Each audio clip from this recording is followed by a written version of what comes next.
Meu nome é Ariella Pardo Segre. Quando nasci era só Ariella Pardo. O Segre é o sobrenome do meu marido. Eu nasci em Trieste em 9 de julho de 1940.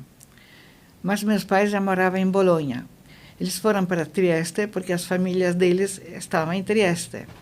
Mas depois, pelo trabalho do meu pai, meus pais voltaram para Bolonha, onde o meu pai já dirigia uma grande escola e minha mãe era professora.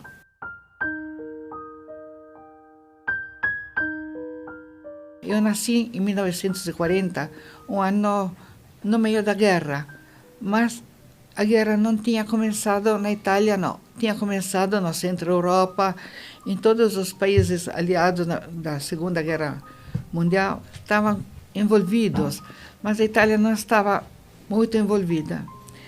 E a vida na Itália, não obstante as leis que tinham sido divulgadas em novembro de 1938, não foram levadas tão a sério. Em 1938, se promulgou a lei antissemita, como tinha na Alemanha, e que os judeus não podiam frequentar escolas públicas, não podiam ter empregos públicos, eram tratados como cidadãos de segunda classe.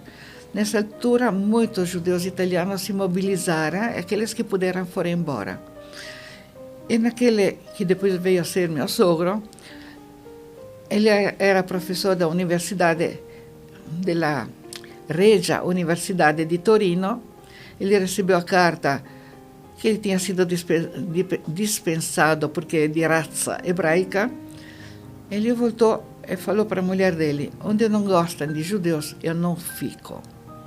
Ele falou isso para a irmã dele, que se chamava Gemma, e ele falou: vamos embora. A irmã falou: não, na Itália não acontecem essas coisas, isso é coisa da Alemanha, a Alemanha sempre foi antissemita, a Itália não.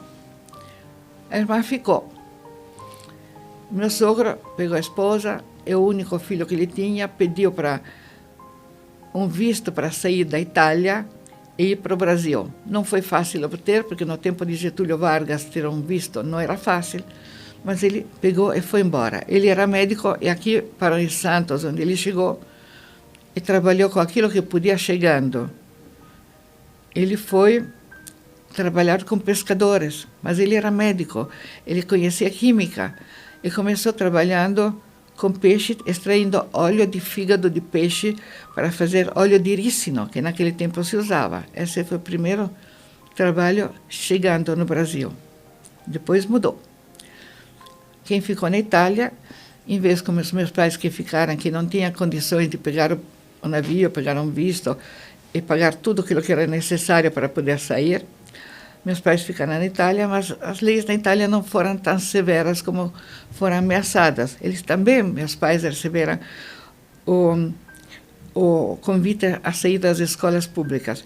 Meu pai estava dirigindo uma escola e recebeu o mesmo aviso, mas como ele era diretor, ele recebeu do Ministério da Educação o convite de convocar todos os professores da escola e dispensar todos os alunos judeus.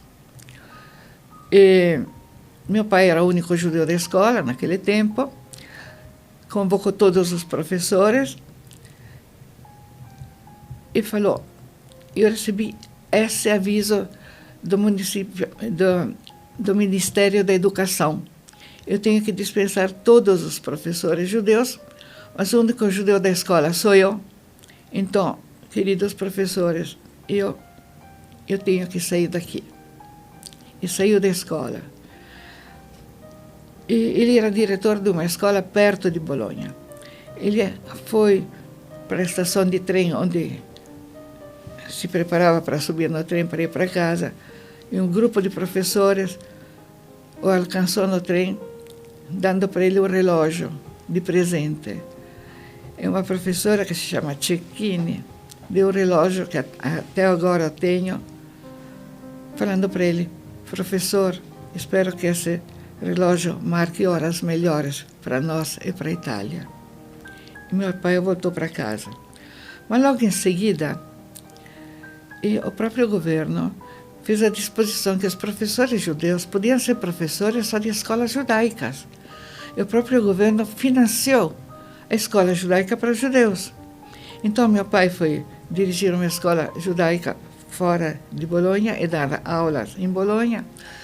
E minha mãe foi a professora de uma pequena escola, onde ainda hoje tem uma placa referendo isto, de uma primeira escola só de alunos judeus. E assim, a vida continuou normalíssima, mas quase normal. Os meios, os ordenados não eram tão altos, mas dava para sobreviver. E os meus pais eram bem quistos, todo mundo gostava. E naquele tempo não começou a ter uma discriminação contra os judeus tão aberta. Mas a propaganda fascista era uma propaganda antissemita. E todo mundo sabia quem era judeu, especialmente porque o próprio governo tinha separado os judeus dos outros grupos. E o tempo foi passando. O governo de Mussolini, que Mussolini tinha um grandíssimo ideal de fazer da rei da Itália o imperador da Albânia, o imperador da Etiópia, e também tinha um olho em cima da Terra Santa. E Mussolini não fazia uma propaganda antissemita, porque no fundo ele queria também ter uma colônia a mais. Enquanto a Alemanha tinha perdido na Primeira Guerra Mundial todas as colônias, a ideologia do Hitler era diferente. E o Hitler, com a propaganda antissemita dele, ele começou matança de judeus no próprio 1938, com uma propaganda bastante antissemita, com tantas mentiras, e isso, a história do Hitler, todo mundo conhece. Mas na Itália não tinha chegado. Na Itália, vendo o governo da Alemanha, a população era dividida entre fascistas e partisãos, a Itália demitiu Mussolini em agosto de 1943, com armistícios, fizeram a Itália pensava talvez de cair fora disso. Mas o aliado Hitler não deixou a Itália desistir da própria aliança feita anteriormente. E nessa altura, o Hitler invadiu a Itália, instalou uma república chamada República de Salò, fez do Mussolini um governo fantoche, e na Itália foram colocadas as mesmas leis de uma hora para outra que estavam na Alemanha. A Alemanha invadiu a Itália com o mesmo sistema. A Gestapo procurando os judeus para matar. E nessa altura a Itália estava dividida entre antifascistas e os fascistas, porque a propaganda antissemita fascista existia. Também se Mussolini não era inicialmente antissemita. Ele não era antissemita inicialmente. Mas a propaganda fascista acompanhava a propaganda alemã. E assim, Bolonha, meus pais foram acolhidos de surpresa. Quando as tropas nazistas desciam na Itália, em 16 de outubro chegaram até Roma e fizeram o desastre, que se pode encontrar o que foi feito, mas chegaram em Bolonha também. Chegaram em Bolonha de improviso, como foi de improviso em Roma, que em Roma também foram presos muitos judeus, chegaram de improvisos e com a ajuda de fascistas conseguiram as listas dos judeus que já estavam segregados, já estavam listados em todas as comunidades judaicas. E fascistas, colaborando com os nazistas, ajudaram a achar os judeus que estavam na cidade. Nessa altura, minha família não estava em casa quando chegou um caminhão da Gestapo para procurar a minha família para levá-la para o campo de concentração. E quando chegava a campanha nazista, os italianos sabiam aquilo que eles teriam feito, mas não se esperava que fosse tão de repente. Porque antes, quando vieram as primeiras leis, teve uma fuga, mas depois as leis não mudaram. Só que a mudança foi a invasão das tropas nazistas, da Gestapo, que foi com a ajuda dos fascistas, que tinha a lista dos judeus que já estavam afastados das escolas, que já estavam em outra vida, mas não estavam correndo até então perigo de morte. Os fascistas colaboraram com os nazistas e, com os endereços dos judeus, foram de casa em casa pegar as famílias que estavam morando na cidade. Nessa altura, veio o caminhão também no nosso prédio. Do nosso prédio saiu o inquilino do último andar e pediram para ele: professor Pardo, suba no caminhão. Ele mostrou os documentos. Falei: não sou o professor Pardo. Conhece o professor Pardo? Ele falou: não, não conheço, mas conhecia. Ele era uma ótima pessoa. Não conhecia. Ele falou que não conhecia. E saiu. E o caminhão da Gestapo continuou esperando minha família. Esse vizinho procurou meu pai, ficou na espera do meu pai, no encontro do meu pai. E quando viu meu pai, falou: não pode voltar para casa, está a Gestapo esperando. Se alguém tivesse visto esse vizinho falar com meu pai, esse vizinho ia junto. De fato, em Trieste se sabe que quando veio a Gestapo para levar um grupo de judeus que estavam no lar de idosos, um padre se colocou no meio e falou: o que vocês fazem com esses pobres velhos? Ah, você gosta de judeus? Então você vem conosco. Ela foi no forno junto com os judeus. Enquanto esse vizinho procurou meu pai e falou: não volte para casa. Meu pai foi onde estava minha mãe comigo e meu irmão e falou: nós não podemos voltar para casa. E agora? E nós não voltamos. Aí eu começo a lembrar. Aliás, eu lembro de outras coisas antes, que tinha uma suspeita também que os judeus eram avisados. Minha mãe me deixou com uma vizinha uma vez, porque tinha medo no ar, que alguma coisa fosse acontecer. Então, me deixou com uma vizinha, porque ela tinha que fazer algo. Essa vizinha carinhosamente me colocou num cadeirão, ela estava assando cebolas, eu gostava, mas cebola assada, eu engasguei, a vizinha assustou, me tirou um pedaço de cebola da garganta, e depois que desengasguei, ela chorou, falou: você não podia morrer, não podia morrer. Isso foi uma vizinha que ficou assustada, que ela estava recebendo uma menina judia, que muitos não gostavam, e eu tinha engasgado na casa dela. Mas aí minha mãe pegou e fomos embora. Nós não tínhamos onde ir. Então, saímos da cidade. A pé chegamos até no limite urbano. E lá tinha um aluno da escola, onde meu pai tinha sido diretor, que conhecia meu pai. Falou: vocês estão indo onde? A pé, 4. Eu pequena. Embora. Onde? Embora. Olha, aqui parou um trem, não longe daqui, mas está no meu campo. Eu vou levar vocês até um trem de gado, que vai levar o gado para Matadouro, no norte, perto de Milano. Eu vou levar para lá e vocês vão para o norte. E nós, não sei, a gente dormiu, mas a gente dormiu algum matagá no meio dessa história. Eu lembro de ter acordado suja, como eu não estava acostumada. Não estava acostumada a ser suja. E nós estávamos, eu tinha dormido não sei aonde, todo mundo cansado, eu tinha que caminhar saindo daqui. E falei para a mamãe, eu me acordei tão suja, eu falei: mamãe, me dá banho. Minha mãe falou: não temos água para beber e você ainda quer tomar banho. Subimos nesse caminhão com gado.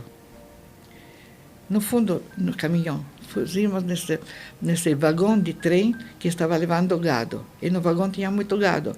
Mas algumas coisas estavam amarradas em algum lugar, se mexiam, mas não estavam completamente soltos. Então, quando o trem ia para frente, o gado ia para trás, mas não vinha em cima da gente. E quando então o gado estava lá, não fez nada para a gente, não aconteceu nada. E nós estávamos sentados no fundo do vagão. O vagão ia. Nós chegamos até Milano, mas o vagão de gado não entra na estação. Foi deixado fora da estação, mas não longe da estação. E a gente ouvia um alto-falante que falava dentro da estação: quem não tem documento será passado pelas armas. O que é isso? Mas não é nada, não é nada. Quem não tem documento será passado pelas armas. Então, se um judeu tinha documento, eu sabia que era judeu, na hora. Mas nós não passávamos, não entramos na estação. Minha mãe em Milano tinha uma irmã que era casada com uma pessoa importante, engenheiro da prefeitura, acho que era vice-prefeito. E minha mãe, fomos correndo na casa dessa tia e minha mãe contou aquilo que tinha acontecido em Bolonha. E meu tio falou: minha mulher é judia. Se aconteceu isso com vocês, daqui a pouco vem na minha casa e pega a minha mulher, porque ela é judia. Então, ela tem que ir com vocês. Então, nós vamos dar um jeito. Bom, ele conhecia onde a gente podia dormir, alguma coisa, mas tinha que ser por pouco tempo, tinha que ser rápido. Ele encontrou onde a gente podia dormir, abasteceu a gente com alguma coisa, nem me lembro direito aquilo que ele deu. Mas ele conhecia de Milano, os redores de Milano também, contrabandistas, que talvez um tempo alguém podia mandar na cadeia porque era contrabando de cigarro, mas nesse momento eles foram de um valor extremo para a minha família. Porque para sair da Itália, logicamente a gente não podia sair de trem, porque senão a gente era passado pelas armas. Não podia sair de carona nenhuma, porque também ia ter fronteira. Qual era a fronteira acessível para a gente? A do contrabandista, que contrabandeava cigarros, que conhecia as picadas, que conhecia o caminho, que ele se defendia, que ele também, logicamente, não subia 3.000 metros de montanha com neve, carregando a sacola nas costas sem parar. Então, ele sabia onde depositar os cigarros, onde se esconder, se vinha por ali, tinha como. Então, acho que foi justamente esse meu tio, que era funcionário da prefeitura, que conhecia essa segunda vida de todas as cidades, dos redores da cidade, que pegou um bom contrabandista, e muito bom contrabandista, falando de ajudar a minha família, de guiar a família. E não sei quanto eu recebia, não sei. Mas na família, além de ser de guia, tinha eu, que a neve era mais alta do que eu. E aí, vendo a situação, minha mãe falou: se carrega minha filha, te dou meu anel. Se você carregar minha filha. Ele me carregou. E a gente subiu, parando. De vez em quando, a gente só podia subir de noite, porque se era de dia, alguma fascista podia ver. E depois, como nós estávamos no caminho dos Alpes, os Alpes eram todo branco, tinha os aviões de bombardeio que passavam. Bolonha é uma cidade que foi muito bombardeada, das mais bombardeadas. E para bombardeios passava, se via a gente isolada, soltava uma bomba. E nisso eu lembro que meu pai, olhando o relógio, sabia quando os aviões estavam chegando e quando os aviões estavam indo embora. Ele era físico. Estava fazendo cálculo mentalmente, está chegando. E pelo barulho, que o barulho demora mais para chegar do que a luz, ou do que a visão do próprio avião, ele calculava, ele está desviando, já passou, o avião passou. Então, todo mundo respirava, o avião não tinha passado em cima da cabeça da gente. E nós continuamos para, acho, alguns dias, não sei quantos, dormindo, descansando um pouco de dia quando dava, caminhando de noite. E o caminho continuava. Eu carregada por esses jovens, logicamente era menos cansada de todo mundo. E até que numa montanha, numa das curvas, aquelas subidas enormes que tinham, minha mãe escorregou. Minha mãe escorregou e eu não vi mais a minha mãe. Eu pensei que ele tinha caído no fundo da montanha. Mas minha mãe tinha escorregado alguns metros para baixo, mas saiu da minha visão. E saiu da visão do grupo também, que não sabia que minha mãe, que ele não tinha caído no abismo. Eu vi um abismo, mas em vez onde ela escorregou tinha uma descida, não era um abismo. Mas eu não via minha mãe. Eu comecei a gritar, mamãe, mamãe. Aí gritava cada vez mais forte. Me falaram, fica calada, mas eu não calei. Que estava me carregando, me deitou na neve. E outra pessoa afobada me tampou a boca, me sufocou. Eu acordei com alguém que estava me assoprando na boca. Me fez a respiração boca a boca. A pessoa tinha me sufocado mesmo. Me fez a respiração boca a boca. Alguém me disse, tua mãe está morta. E se você grita, morremos todos. Cala a boca. Eu calei. O rapaz me voltou a pegar no colo, me chacoalhou, eu estava respirando. E o grupo comigo continuou a caminhar. A subida era difícil. Conosco estava também, tinha se juntado um outro grupo com outros guias nessa caminhada. Tinha também uma pessoa doente que estava sendo carregada por um burro. Todo mundo subia.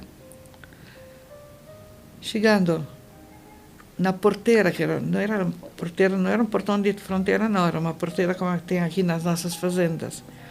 E tinha uma casa cantoneira, se chama, uma casinha de madeira ao lado dessa porteira para verificar, uma casinha suíça estava lá. Evidentemente, essa entrada era conhecida pelos suíços.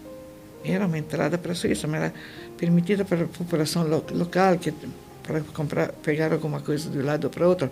Só para isso, não era permitida para contrabando também, se eles passavam, ou passavam por baixo, de algum jeito, os contrabandistas davam um jeito de passar por aí. Mas eles não eram oficialmente, mas quem morava por aqui, que tinha alguma coisa de um lado ou do outro, podia passar. Mas quando chegou a minha família, falaram, aqui não pode passar. Essa porteira não passa, a Suíça já está cheia de refugiados, não cabe mais ninguém. De fato, nós temos muitos nomes de pessoas que foram rechaçadas e, infelizmente, morreram em campo de concentração.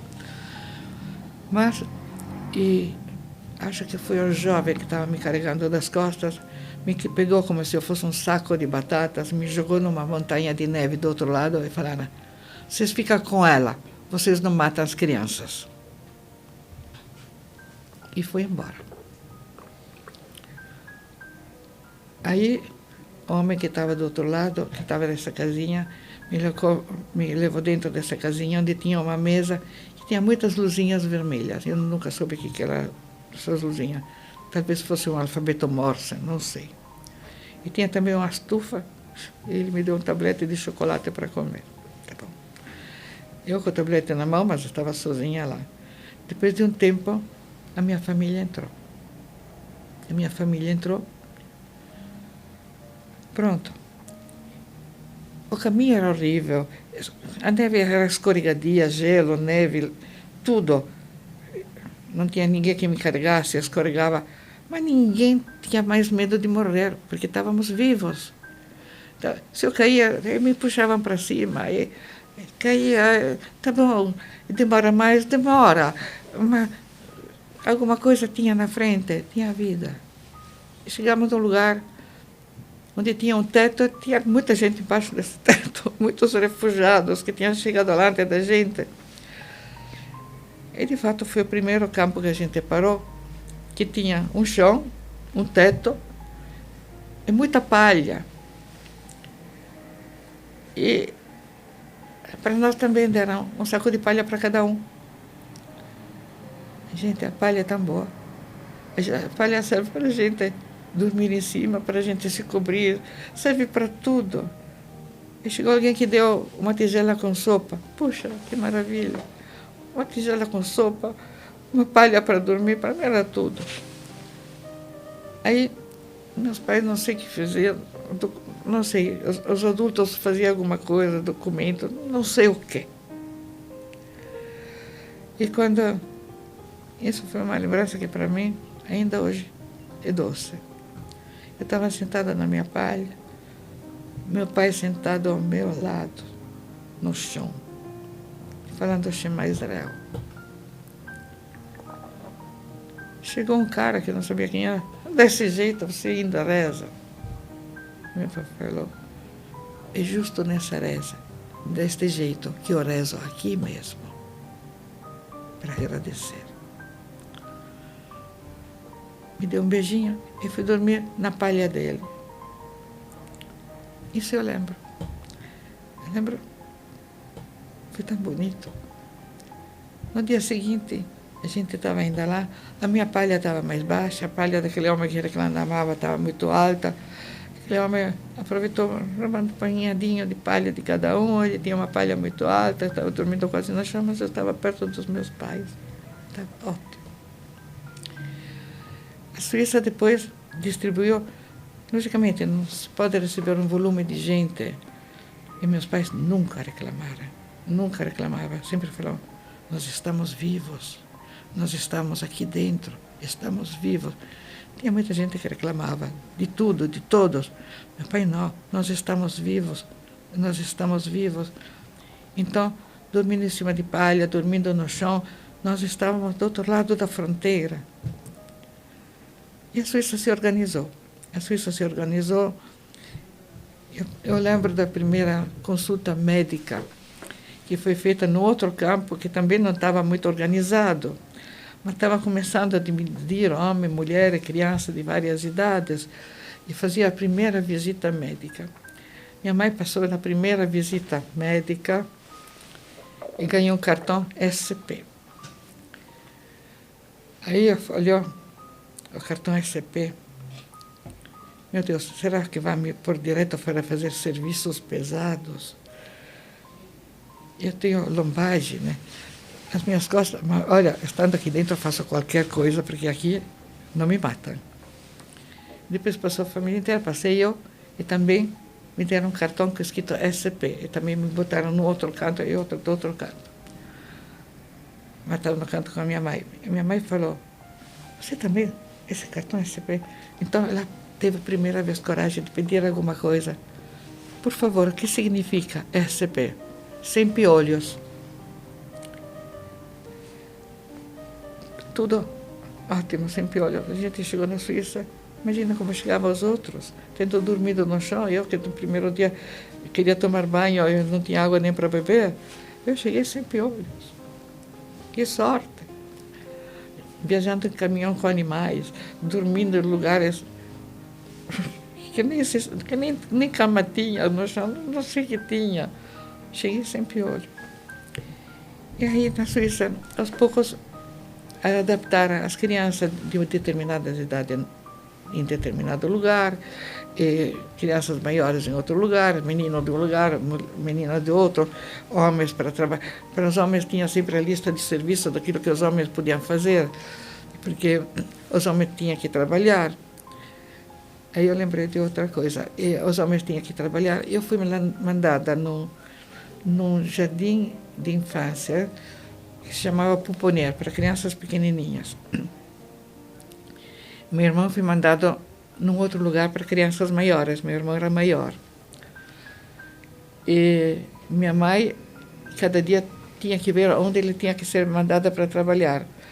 E meu pai olhou que no lugar onde tinha as crianças pequenas, estavam precisando de lenhador.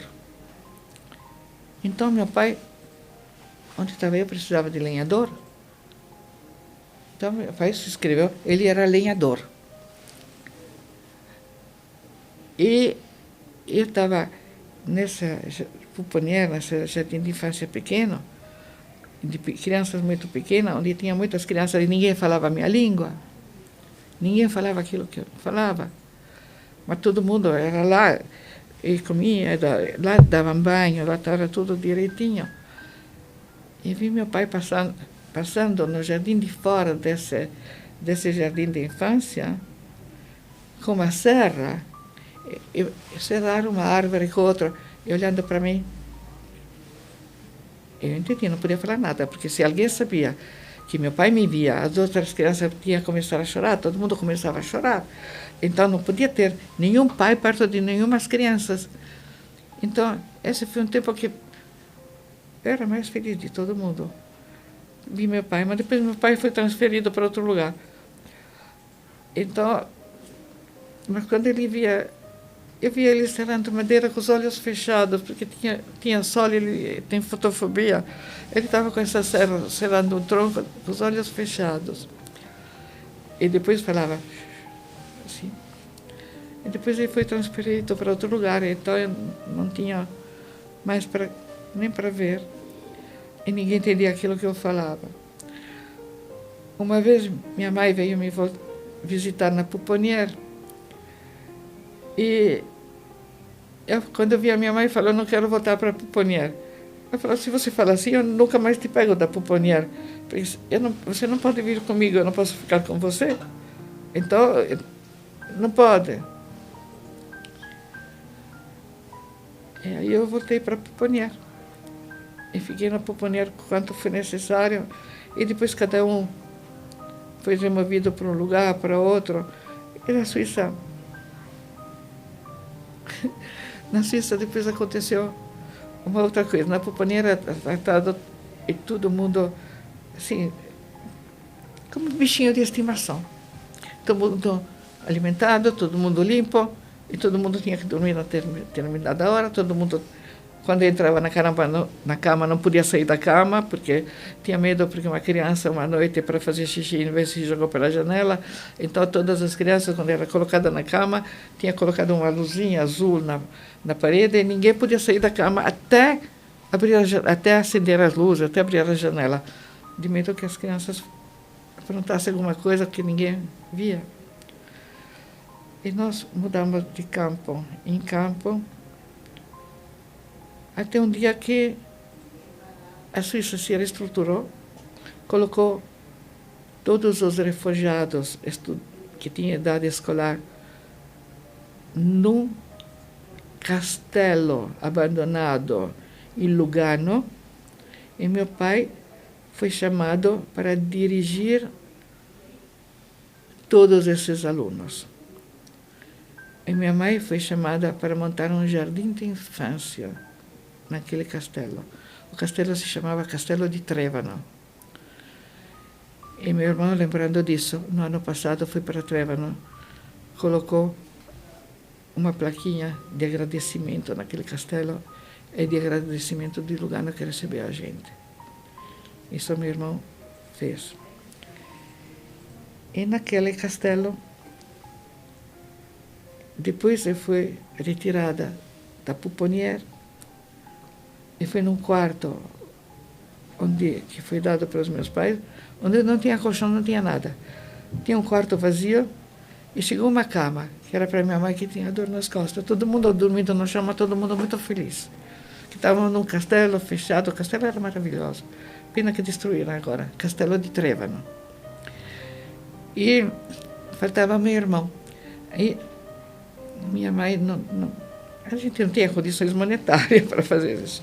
Tinha sido mandado para um outro lugar da Suíça, mais longe, e minha mãe escreveu para aquele lugar que nós tínhamos onde ficar, e falou, agora falou para mim, nós vamos buscar teu irmão na estação. Aquilo foi também um momento muito feliz, porque fomos na estação, a estação cheia de gente, com o trem antigo que tinha degraus grandes, e minha mãe falou, nesse trem vai chegar teu irmão. Eu esperando o trem. Eu era pequena, minha mãe era grande. Aí eu vi, no meio da multidão, que uma porta se abriu, alguém pegou meu irmão e colocou no chão, que as pernas do meu irmão eram mais curtas do que o degrau do trem. Colocou no chão. Aí eu vi meu irmão, porque eu via ele no meio das pernas das pessoas, mas minha mãe não via. Aí eu falei, mamãe, o Lúcio está lá, o Lúcio está lá, o Lúcio está lá. Eu puxei a minha mãe e, de fato, o Lúcio estava lá. Alguém tinha descarregado o meu irmão, que tinha um cartaz aqui, provavelmente tinha escrito onde ele tinha que ser descarregado. Foi descarregado na plataforma que estava escrito. E voltamos para o Castelo di Trevano. No Castelo di Trevano, infelizmente, é perto da fronteira, em Lugano, Tem um estudante judeu que falou: eu não posso ficar aqui enquanto estão matando os meus. Eu vou lutar com os partisãos. Passou a fronteira e foi fuzilado na hora. E outros tentaram voltar, aí seguraram, porque não adiantava. A Itália, com o bombardeio dos Estados Unidos, porque era ocupada pelos nazistas. Os nazistas, do outro lado, um judeu não tinha chance mínima de dar um passo. E, de fato, não deram, porém era lá mesmo. Aqueles que foram. Quando terminou a guerra, caminhões americanos levaram a gente de volta, de volta para a cidade de onde a gente tinha fugido. Eu era pequena. Minha mãe pediu para o caminhoneiro se podia sentar na frente comigo, porque atrás era que nem caminhão de boia fria. Estava todo mundo em pé, chacoalhando. Tinha medo que eu caísse do caminhão, porque era pequena, porque ia ser... E nós subimos do caminhão. Meu pai e meu irmão estavam se segurando na parte de trás da cabine, onde acabava onde tinha a madeira de carga, estava se segurando. Então nós estávamos todos naquele caminhão voltando. Aí o show que a gente viu não foi nada bonito, um show de destruição. A Itália estava naquilo que se podia ver, especialmente no norte, perto da Suíça, onde tanta gente queria sair, se esconder, de destruição, e até as pontes estavam destruídas. Tinha que passar o rio Pó, e a ponte tinha sido destruída.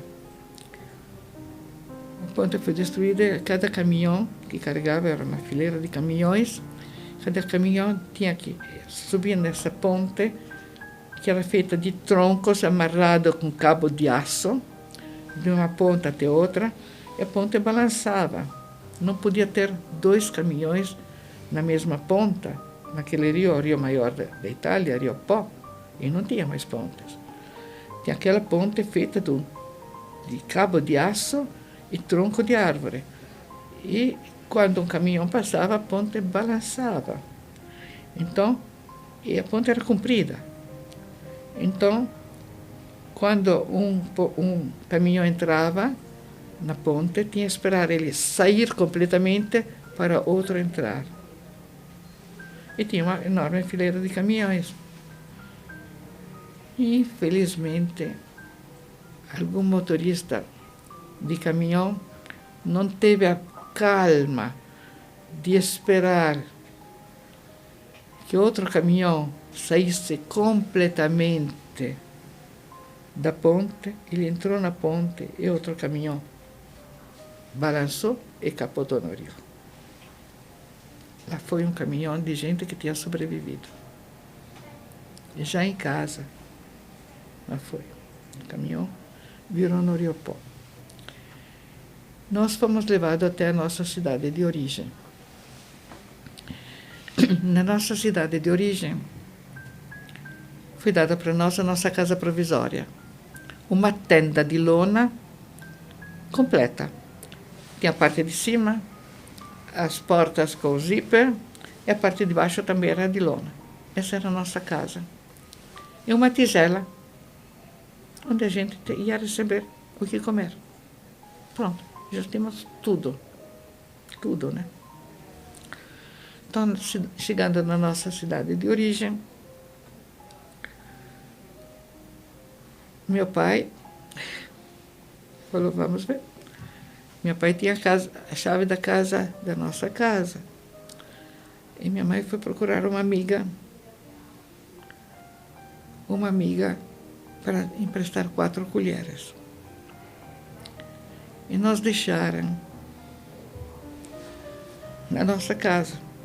Era um campo, era cercado, a criança não podia, era um campo cercado. Um campo cercado, mas nesse campo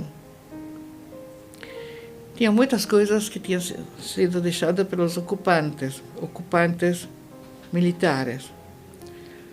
Inclusive brinquedos que eram bombas.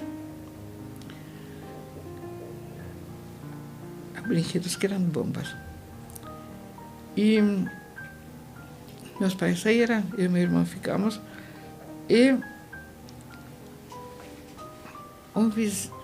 um homem fui procurar no campo. Isso eu soube depois. Vi o meu irmão, que estava brincando com uma bomba que ainda não tinha explodido. Parou meu irmão, tirou esse objeto da mão dele e falou, não toquem, e colocou no lugar afastado. E depois me encontrou na frente de uma tenda, me pegou no colo e começou a chorar.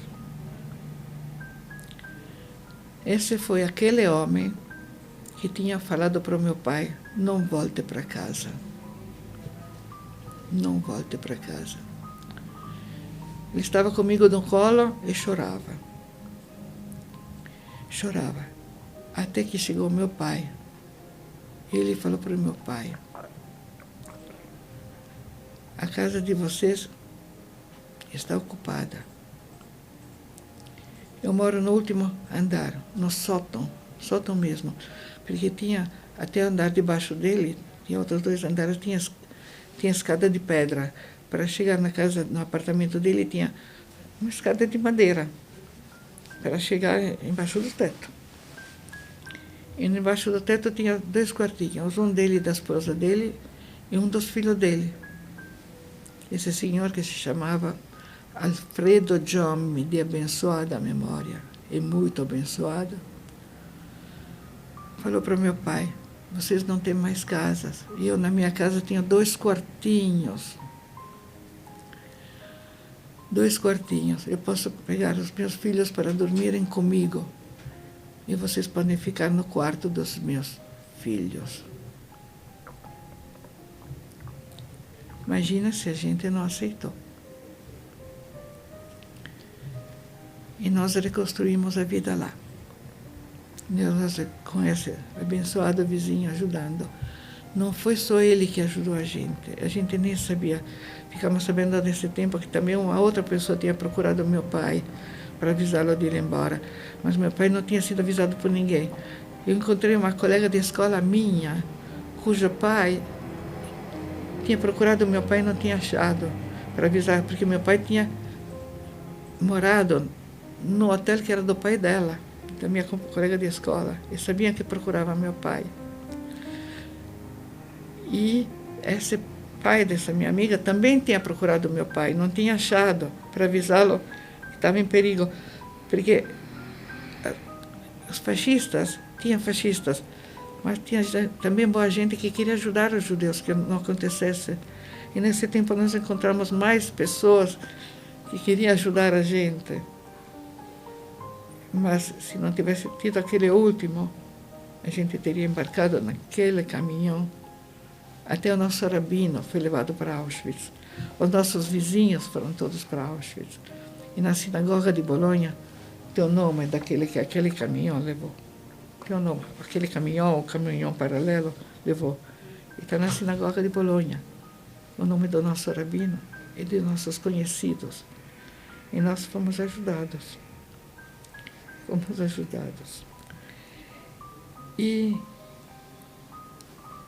então a população italiana, como a população de todo mundo, não é nem toda ruim, nem toda boa. Como não é todo mundo ruim entre os muçulmanos, nem todo mundo bom.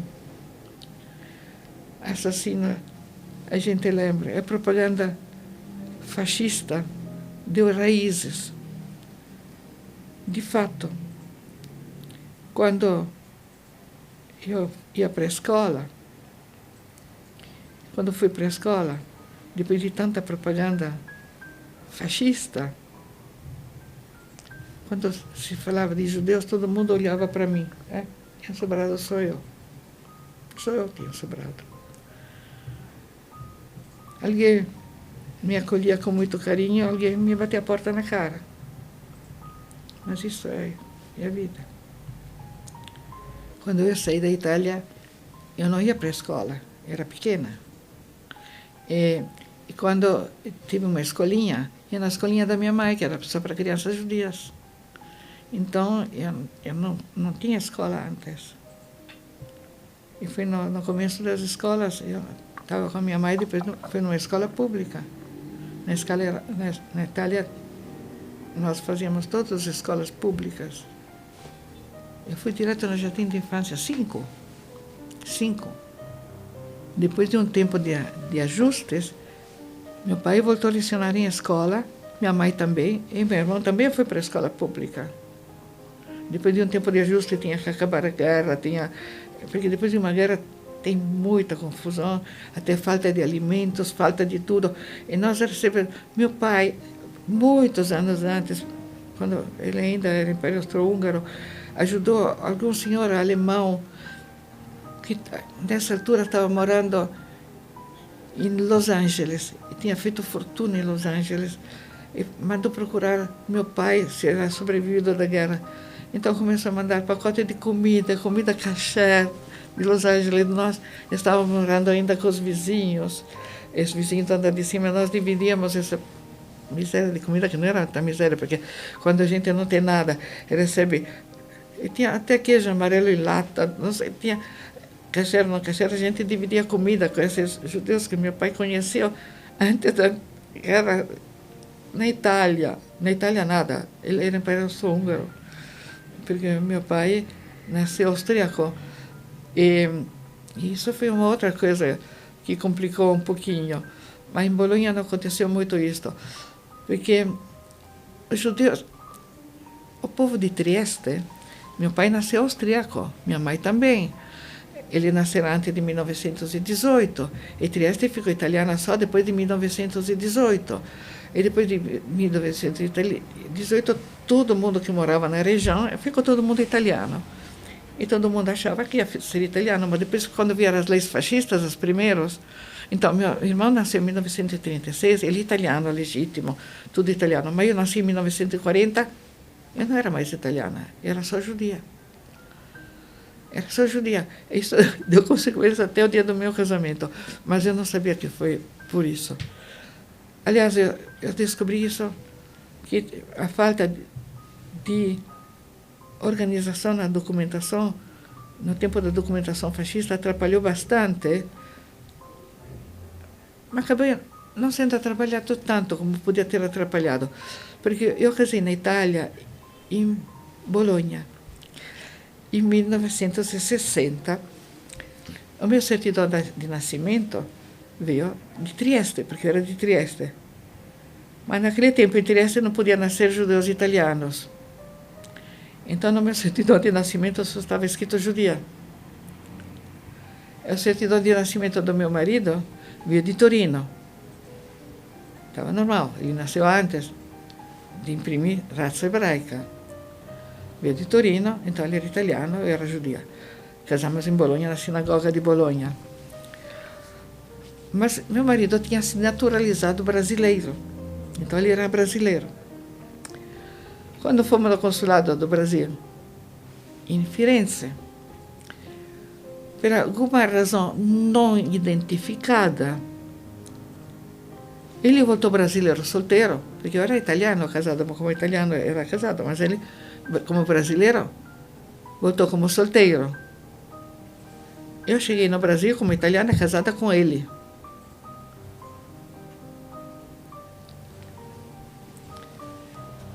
Então, nós procuramos legalizar o nosso casamento. Não conseguimos, porque as leis fascistas ainda não tinham caído. Então, eu continuei casada com ele, mas ele continuou solteiro. Até quando ele morreu, eu estou recebendo aposentadoria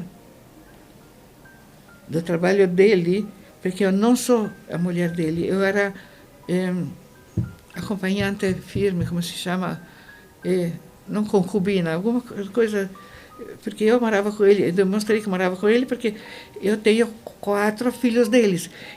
Era suficiente 3 documentos para eu demonstrar que eu coabitava com ele.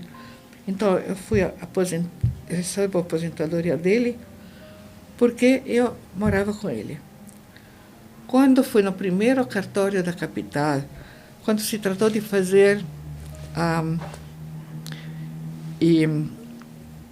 a distribuição dos bens entre a família, levei todos os documentos, nós tentamos 10 anos regularizar o casamento, não conseguimos, chegou uma hora, eu falei, paciência, na Itália eu sou casada.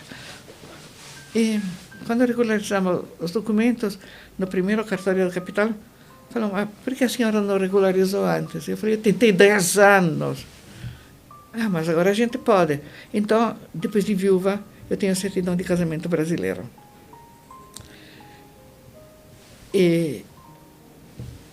Então, eu sou casada com ele depois de viúva, no Brasil. Mas na Itália eu sempre fui. Eu conheci ele porque eu frequentava um grupo de estudantes judeus e ele, depois da guerra, em 1958, quando a família dele pôde reconstruir a vida, poder viajar, foi para a Itália com os pais deles para conhecer aquilo que tinha sobrado da família. Eu conhecia aquilo que tinha sobrado da família dele, eu conhecia.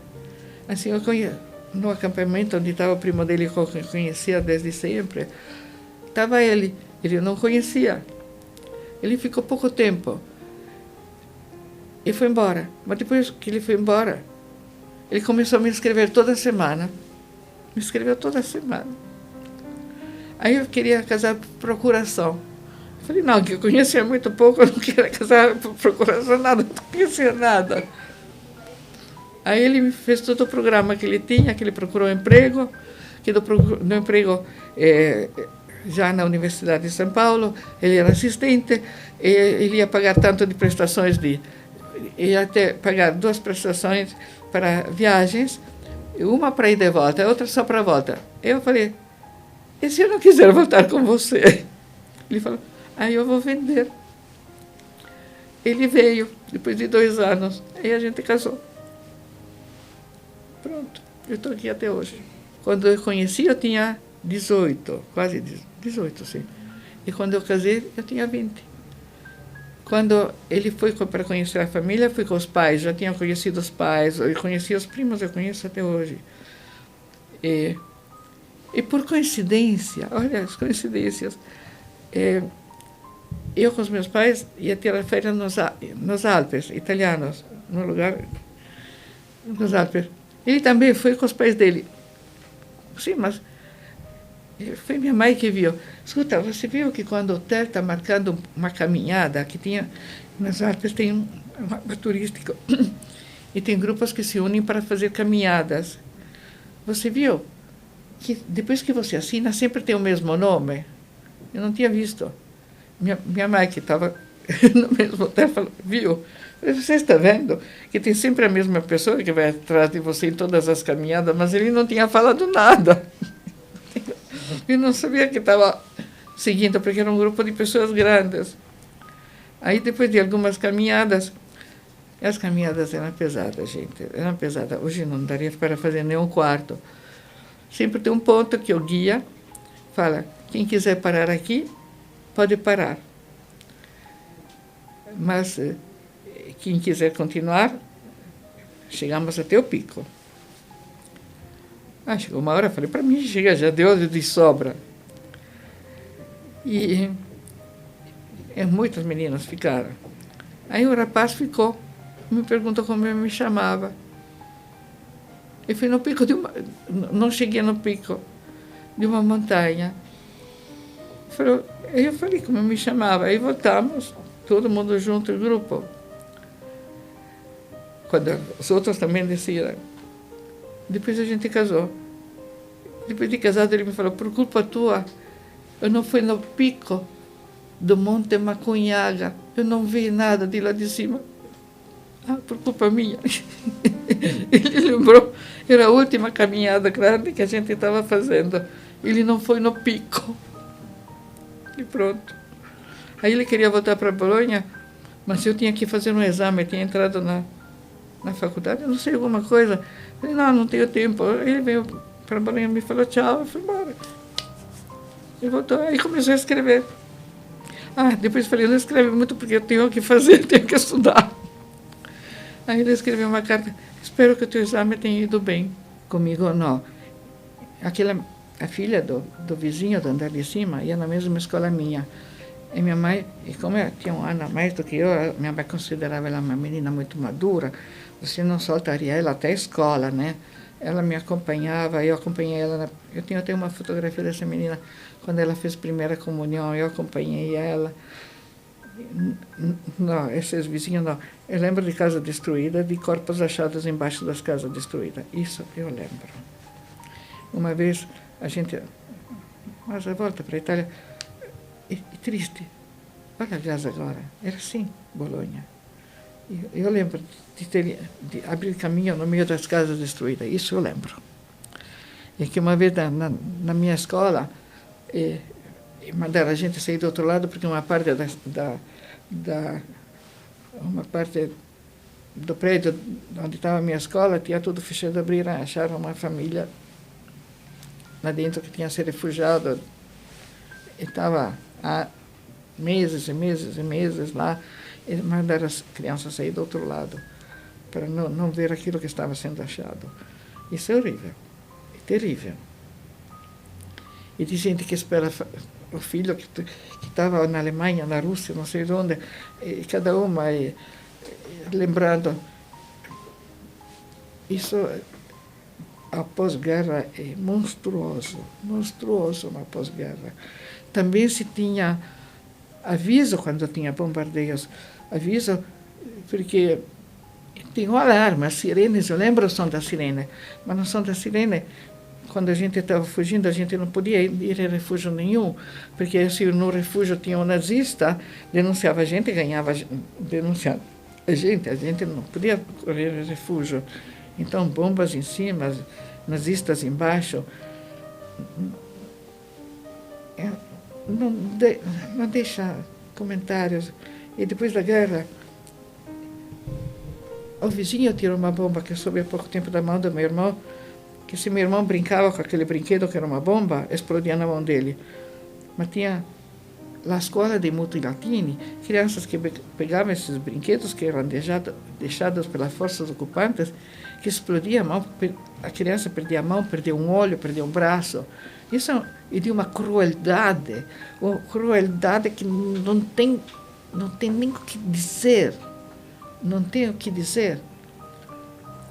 E quanto aos partisãos que estavam lá para matar os nazistas, tem um conto de um escritor, Carlo Levi, que vira um nazista que estava descansando, que teria sido um assassino, e falaram, que mata sou eu, sou eu, você. E depois, esse motorista que tinha aquela motocicleta alemã e tudo, esse é um conto que eu li, e o outro falou, mata você. E outro partisano viu que esse nazista estava adormecido num banco com a motocicleta ao lado. Foi para matar, o italiano não conseguiu. E voltou para o colega. Mas por que você não matou? Eu vi um homem cansado. Podia ser pai como eu. Não tive coragem de matar. Esse era um partisão.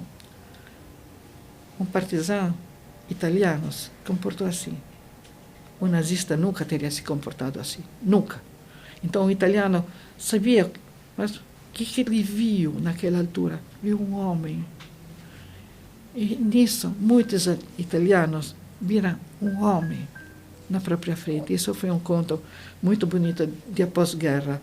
Durante o fim da guerra, os nazistas sabiam que tinham perdido, os partisãos tinham que acabar com todos os nazistas, e esse italiano voltou para o grupo de partisãos e eu vi um homem cansado e não matou.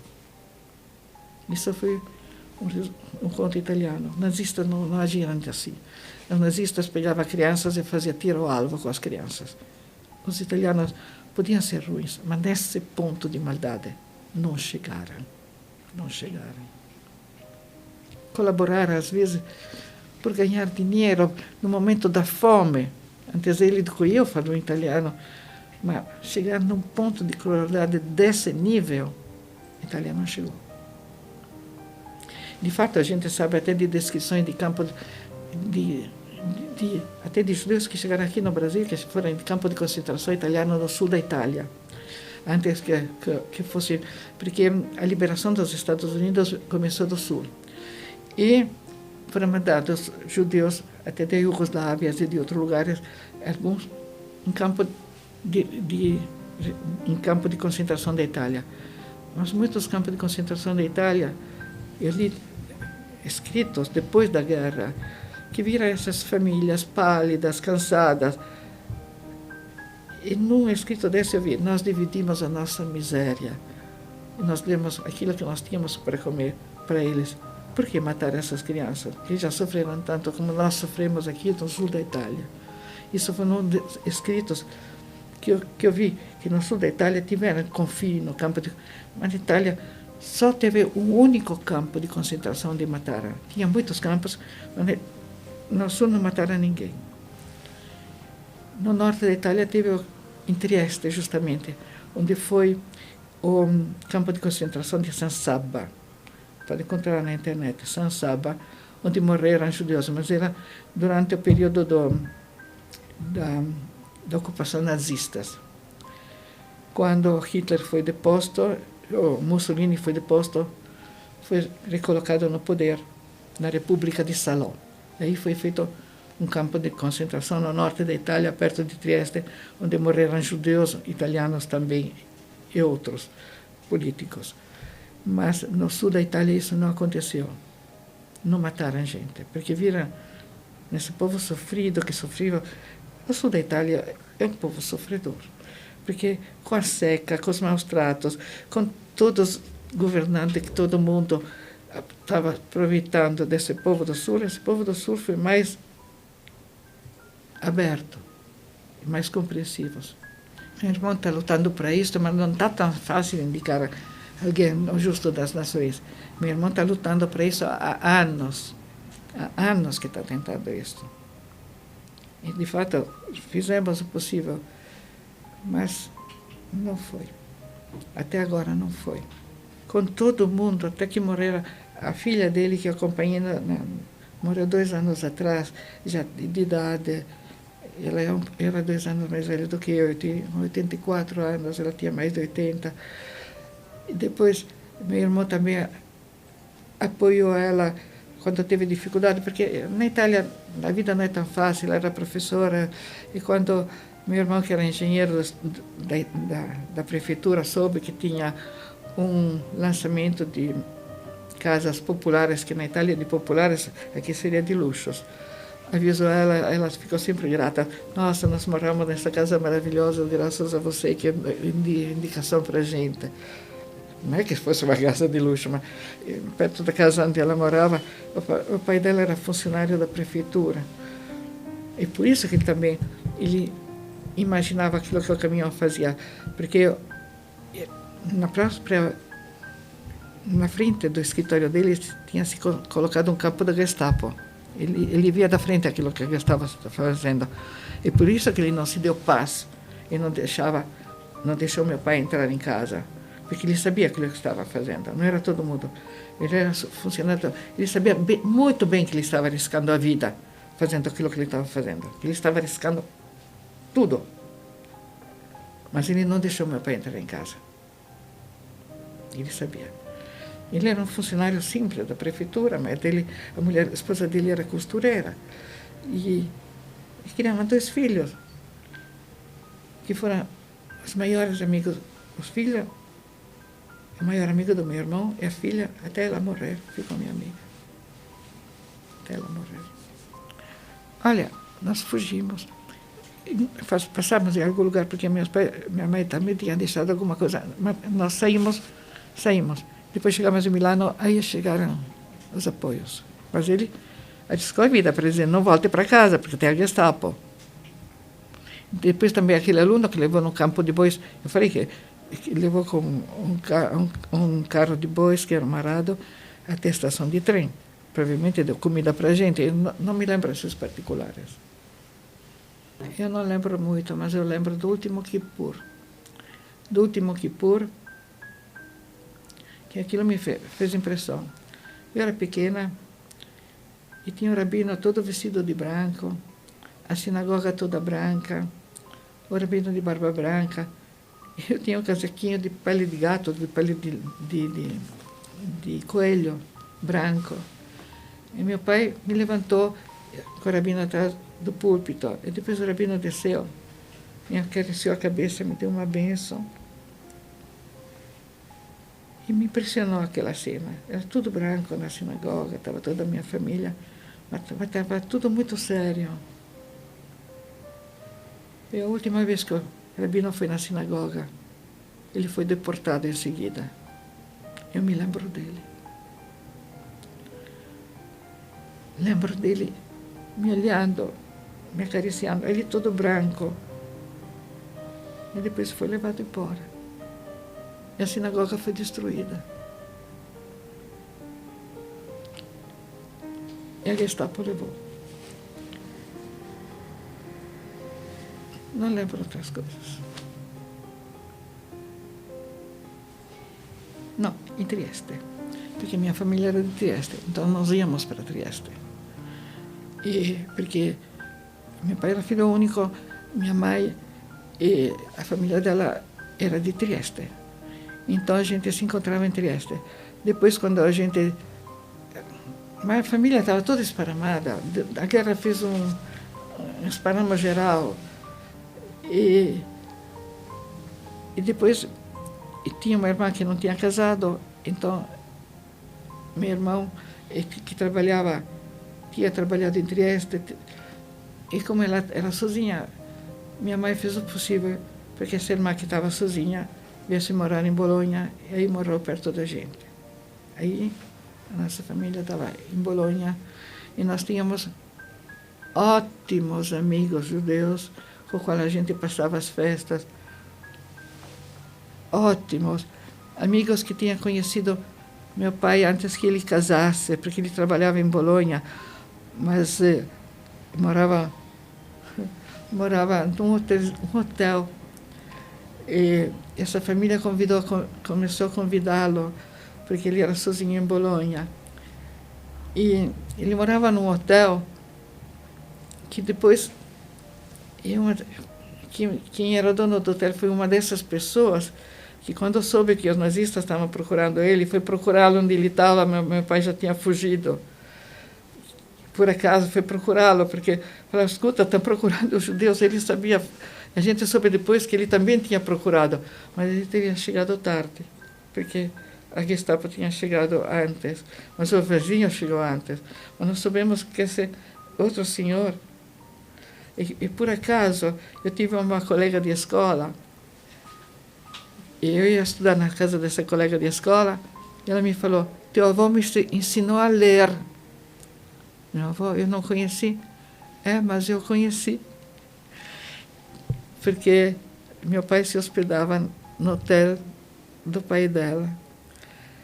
E essa família com as quais nós fazíamos as festas depois, e nós nos revezávamos na casa deles e na nossa casa, um filho, um neto dessa senhora, que a gente passava as festas, tinha a minha idade.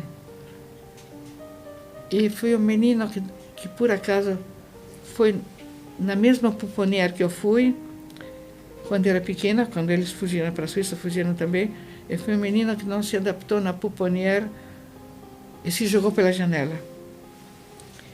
Mas não morreu. A pouponnière era terra.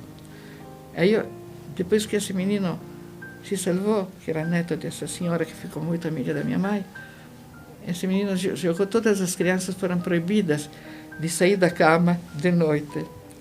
Esse menino cresceu, foi morar em Israel e ficou rabino em Israel. Esse menino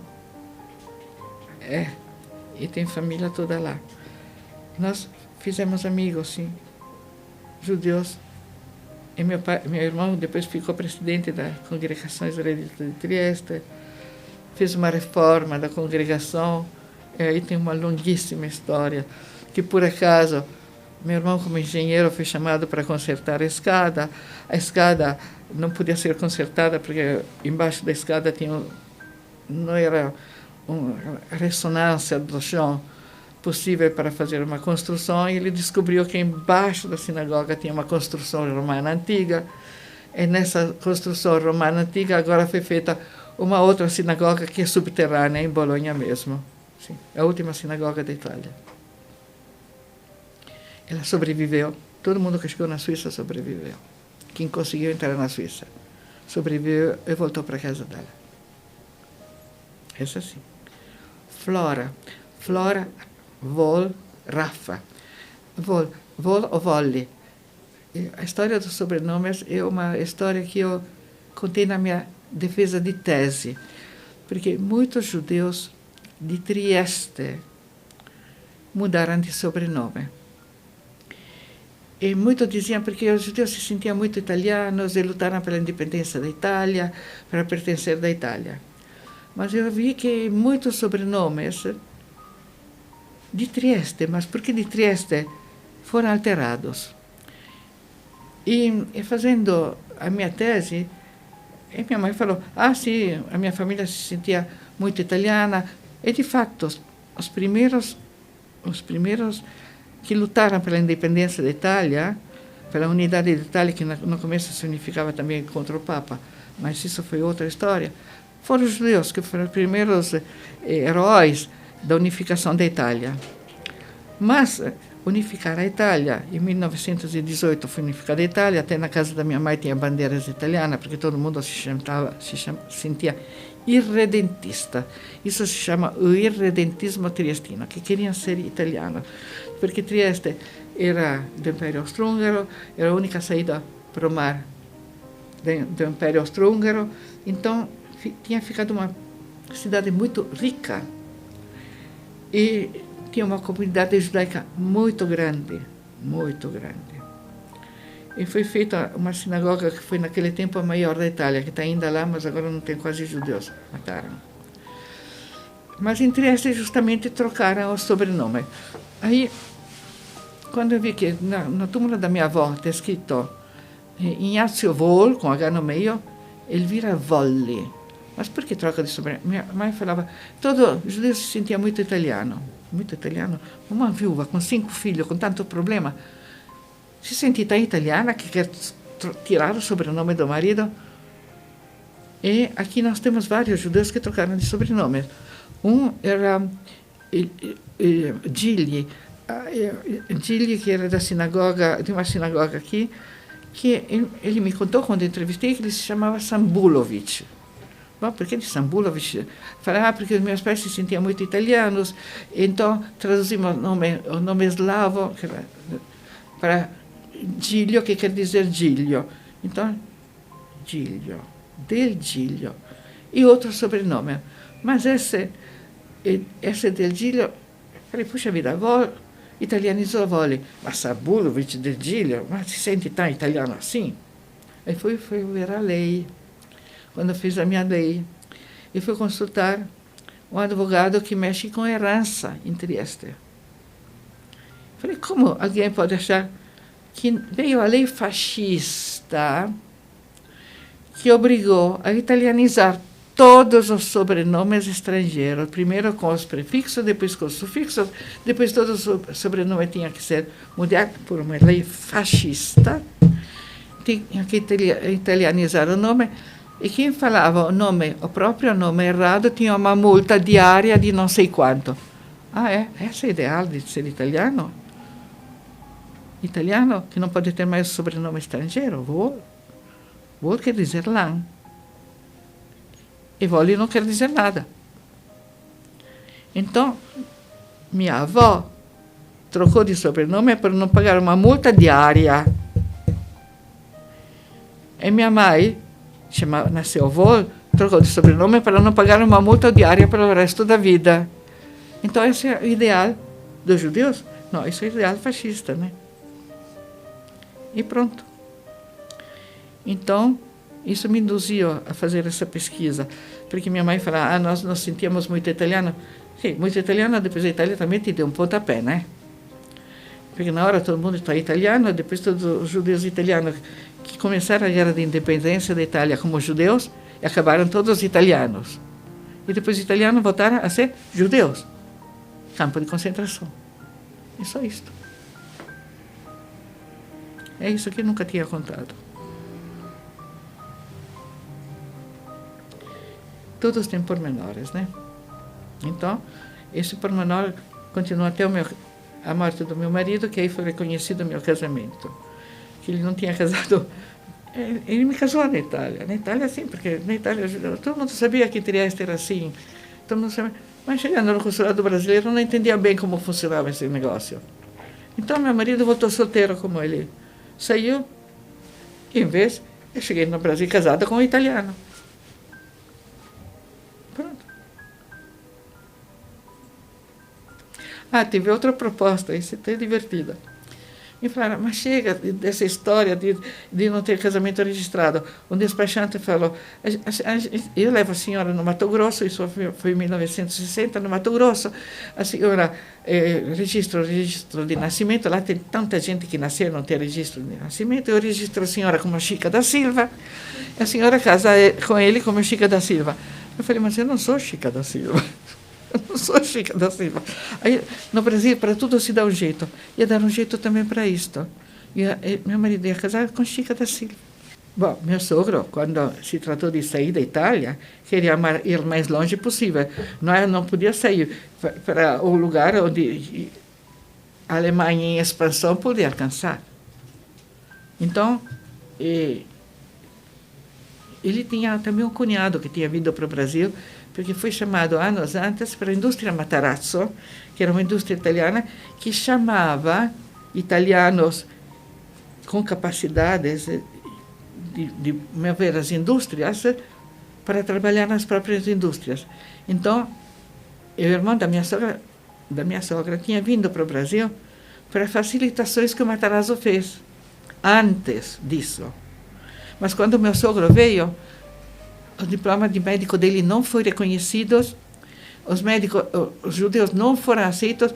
Isso antes até o Brasil facilitava a vinda dos italianos, até dava favores, mas não, quando vinha como italiano, quando não tinha leis antissemitas, quando os judeus italianos quiseram, e muitos se assimilaram nesse tempo, eram convidados, as indústrias Matarazzo se basaram sobre químicos italianos quando foram montadas.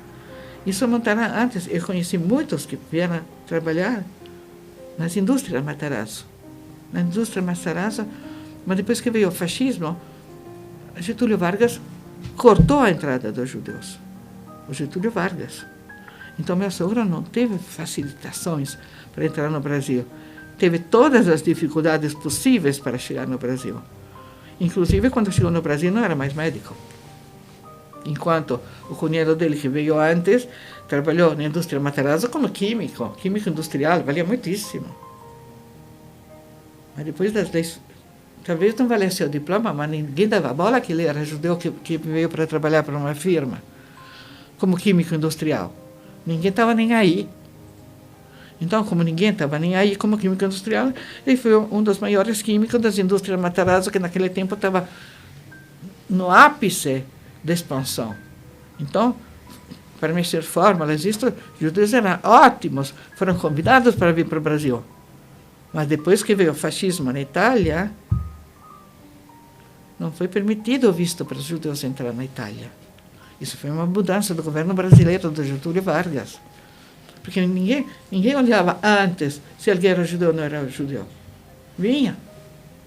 E tem que ver muito. Eu conheço muitos italianos, aliás, que se assimilaram muito também, que vieram pelas capacidades, até que faz as pesquisas da população, foi feita agora há pouco. IBGE. Também que começou foi um judeu italiano, que casou com uma mulata, que não estava, ninguém bloqueou ele porque ele para fazer IBGE, para fazer o cálculo populacional, e foi um italiano que começou, judeu. E ninguém bloqueou ele antes, quando o Brasil estava precisando disso. Mas quando veio as primeiras leis antissemitas, o Brasil foi o primeiro a bloquear, pelas leis de Getúlio Vargas. Esse que fez a demografia se chama, eu vou lembrar o nome dele, mas veio para o Brasil como convidado, Mortara, também ele. Mortara tem outro caso importante, mas é outro Mortara. E casou com outra filha de uma outra judia assimilada. Vieram aqui com facilitações antes do fascismo, antes. Mas quando veio o fascismo, bloquearam. Então, esses outros judeus que a gente conheceu, vieram antes. Não tinha. Mas quando veio o fascismo, o Brasil fechou as portas. Já estava aberto. Já tinha caído o fascismo, em 1960 não tinha mais. Getúlio Vargas já tinha se suicidado, igualzinho a Hitler tinha se suicidado, e o nazismo foi para a glória, e aí acabaram as leis. Sim, mas sobraram os documentos aí, em depósito de documentos que atrapalhavam. Mas, teoricamente, não tinha mais nenhum impedimento. Só que a burocracia demora para ir para frente. A minha chegada no Brasil,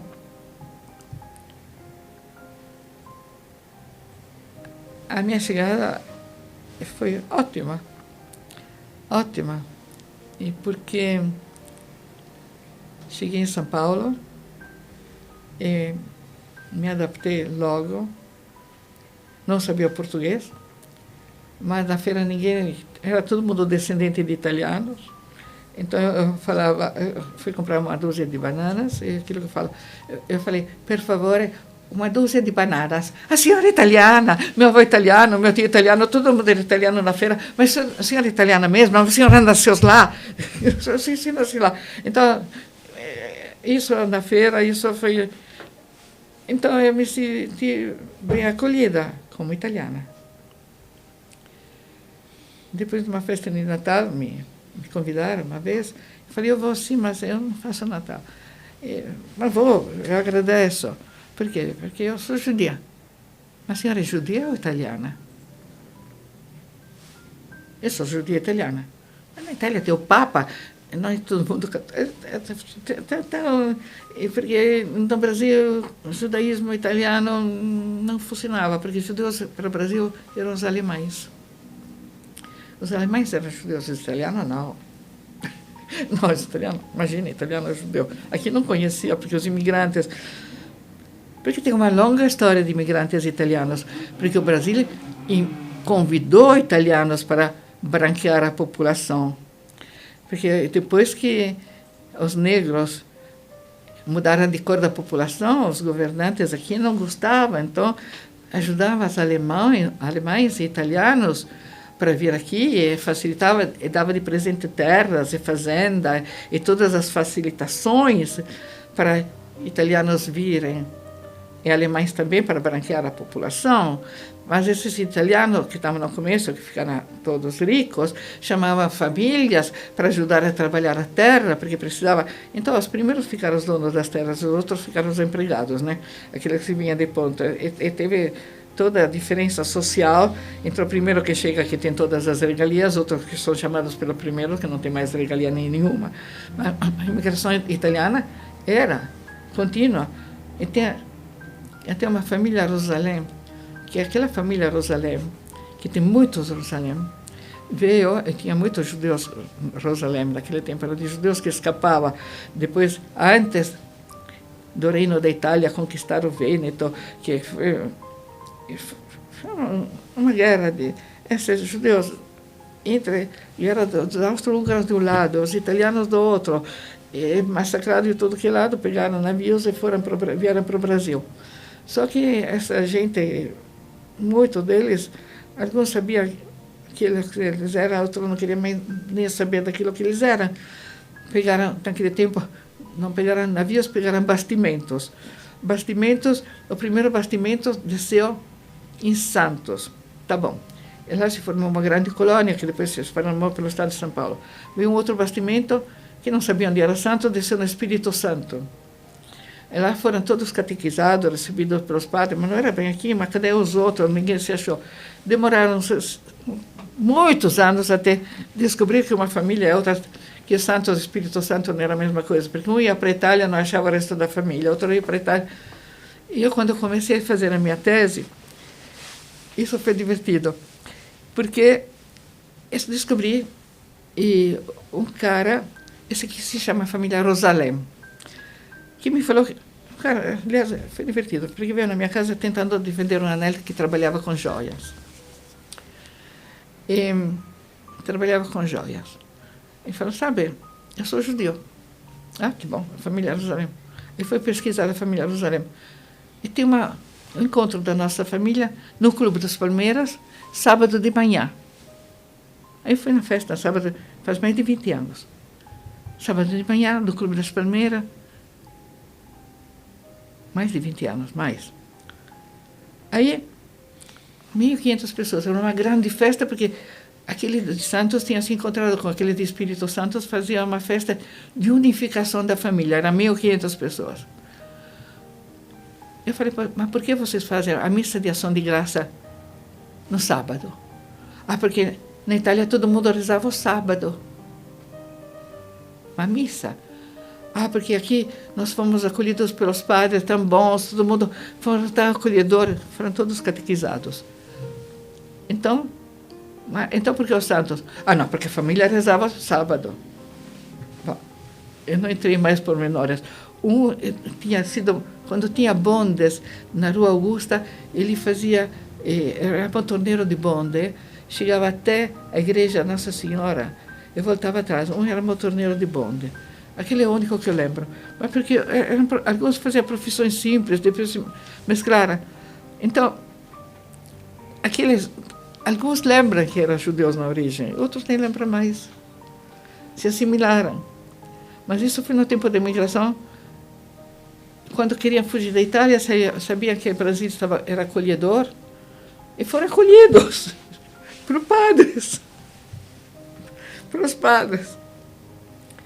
E agora não sei, eu perdi de vista isso, faz mais de 20 anos que eu fui nesse encontro familiar tão festivo, porque as famílias de Espírito Santo tinham se encontrado com as famílias de Santos. Mas tem muitos Rosalém pelo mundo, mas nem todos sabem a origem deles agora. Mas eu falei, por que Rosalém? Ah, porque nós queríamos nos chamar todos de Jerusalém, mas Jerusalém era muito comprido. E depois o G se escreve diferente em português e em italiano. Então sobrou Rosalém, que era igual para todo mundo. Isso é aquilo que me contaram. Chegando em São Paulo, primeiro morei com a minha sogra. Depois fui morar num pequeno apartamento na Avenida Paulista, ao lado do Jardim do Trianon. Um grande prédio que existe até hoje. E fui morar lá, nos primeiros anos. Lembro desse prédio e outras coisas, que naquele tempo na Avenida Paulista não tinha telefone, tinha telefonista. Eu não tinha telefone. Não tinha telefone. Eu tive a minha primeira filha na Promatre, meu marido trabalhava no Hospital de Medicina. Eu falei, não vou te levar no Hospital das Clínicas, vamos na Promatre. Tá bom, fomos na Promatre. Mas não tinha telefone. E quando eu vi o primeiro dente na minha filha, eu queria avisar, explodia de alegria, eu queria um telefone, mas não tinha. Foi até o Conjunto Nacional, onde tinha o primeiro telefone público, onde eu podia dizer, nasceu um dente. O tempo passou, a Avenida Paulista era estreita, não era duas mãos, tinha 2 linhas de bonde no meio. Eu fui morar lá. E frequentava congregações ali da Paulista, os amigos da minha sogra, que é a Colônia Mussolini. A Colônia Mussolini foi bastante descrita no livro sobre imigrantes italianos. Era um grupo de judeus que saíram da Itália pelas razões de Mussolini.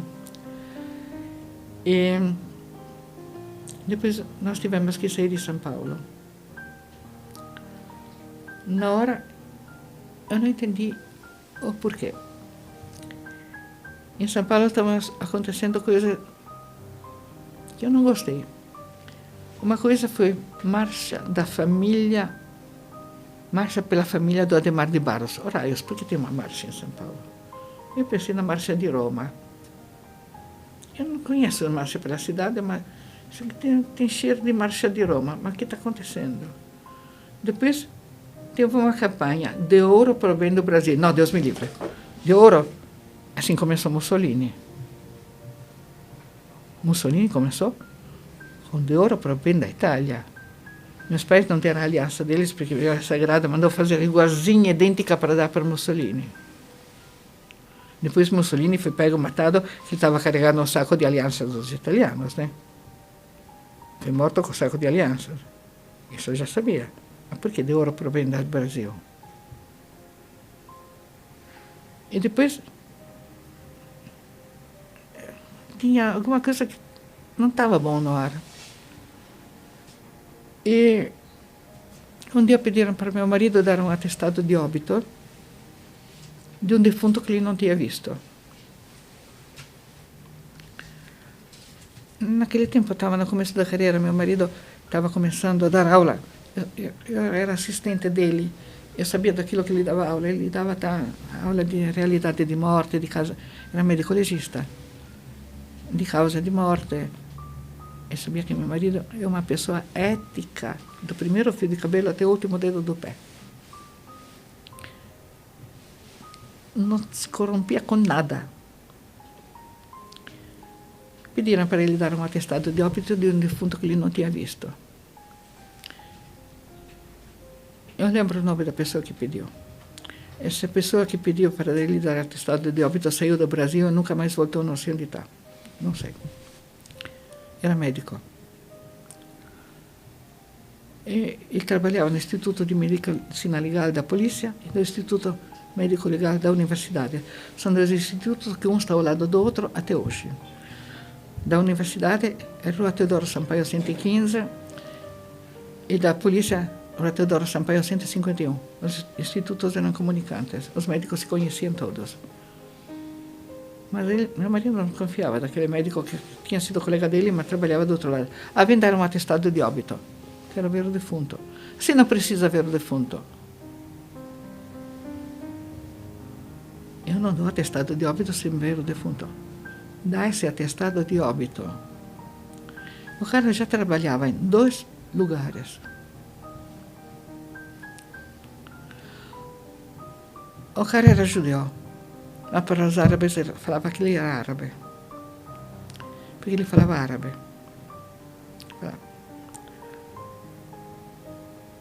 Ele falava que era árabe para os árabes, para os judeus que era judeu, mandou meu marido. A gente conhecia ele. E meu marido falou, eu não vou assinar. Mas no mesmo momento que ele falou, não vou assinar, o cara trabalhava na polícia. E que vem atrás? Foi na faculdade, na reitoria da universidade,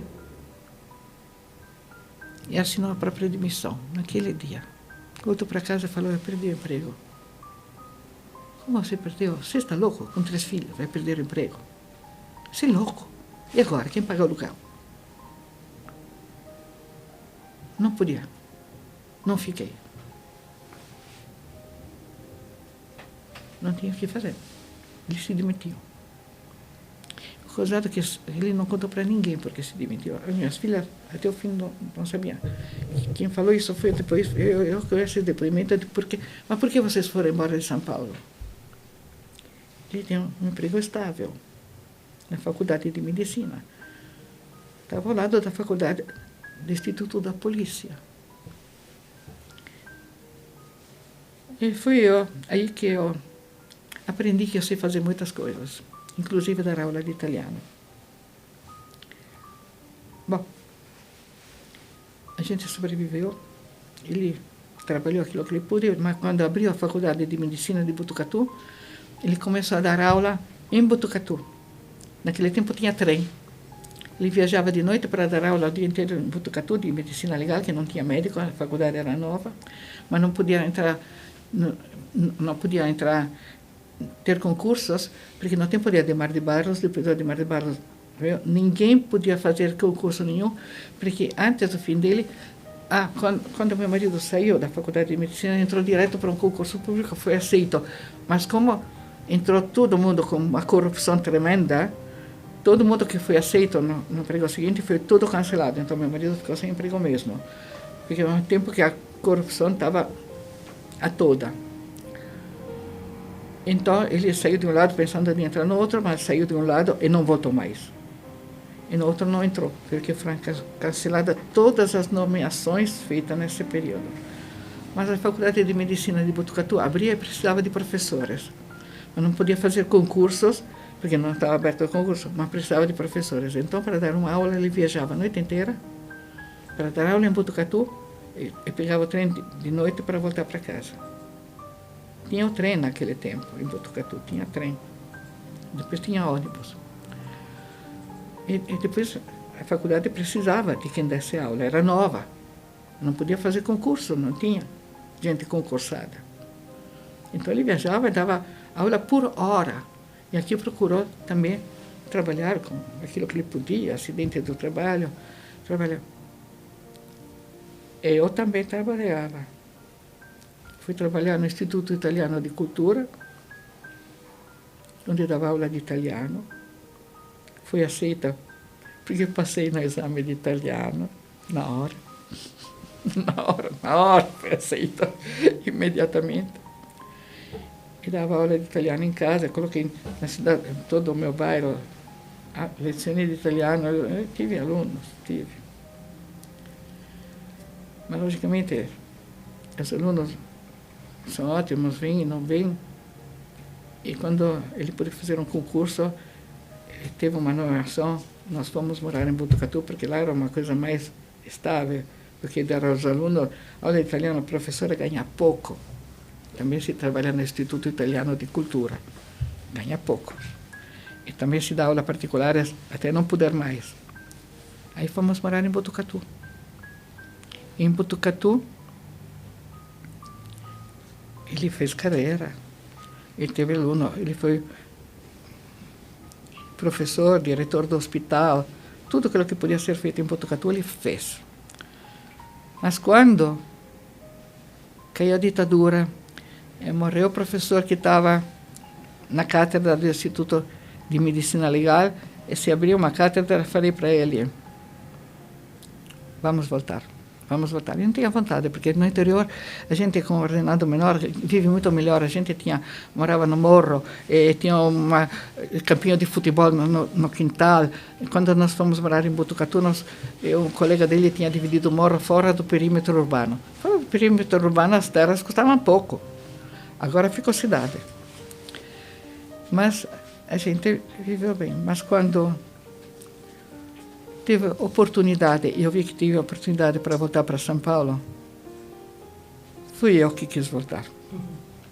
Fui eu que quis voltar, porque ele não tinha muita vontade, porque a vida de Botucatu era mais tranquila, e em Botucatu se vive melhor, tinha tudo mais. Mas a primeira coisa que eu fiz, quando a minha filha cresceu, eu tinha que fazer um vestibular. Eu falei, você vai fazer um vestibular em São Paulo. E ela passou no vestibular da USP, a minha primeira filha. Aí não podemos deixar uma menina sozinha em São Paulo. Não podemos deixar. E a gente acabou, ele ganhou todos os concursos. E voltamos. O tempo que ele saiu da medicina legal, pouco depois teve o caso de Vladimir Herzog, que se tornou médico legal. Sim, mas provavelmente era também aquele que meu marido se negou em assinar, que era um caso desse.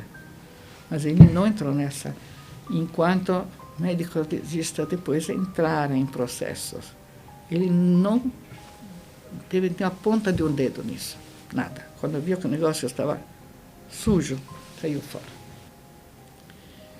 Olha, eu aproveito o lugar onde eu estou com aquilo que eu posso fazer. Tudo. Tudo aquilo que eu posso fazer, eu faço onde eu estou. Ou também, com a vida que eu tive antes, eu tenho que fazer aquilo que dá quando dá. Eu cheguei em Botucatu, amigos, muitos não se adaptavam em Botucatu, por isso e por aquilo. Eu tinha um monte de terra, eu plantei tudo. Eu plantei uma horta, eu aprendi 30 dias as rabanetes nascem, 130 dias as cenouras nascem. Não queria sair de casa porque os meus alcachofres iam começar a crescer. Meu marido queria sair de férias. Um período saímos de férias e alcachofres não comi nenhum porque ficaram uma árvore, cada uma com tudo aberta. Eu plantei, eu colhi pêssego, eu aprendi muito com a agricultura dá prazer.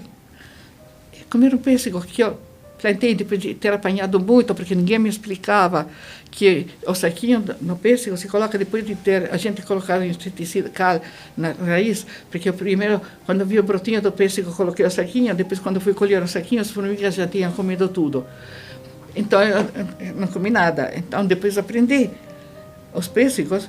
Então, primeiro trata o pêssego, depois põe o saquinho. Que os caquis, a gente tem que colher verdes, contrário dos pêssegos. Os caquis, a gente tem que colher verde, porque se a gente deixa amadurecer no galho, os passarinhos comem tudo. Então, a gente colhe verde, todas as bandejas, põe na lavanderia, enche a casa de todos os caquis, bota uma gota de álcool para amadurecer em casa, depois a gente come. Eu gostava de agricultura. Mas, nesse tempo, eu me formei em biologia, em Botucatu. Fiz concurso para ser professora do Estado. Ganhei o concurso. Naquele tempo, veio o Maluf, que era governador, que falou que professora não ganha mal, é mal casada. Aí eu montei uma escola de italiano. O cônsul da Itália veio em Botucatu para inaugurar a minha escola, o cônsul de São Paulo.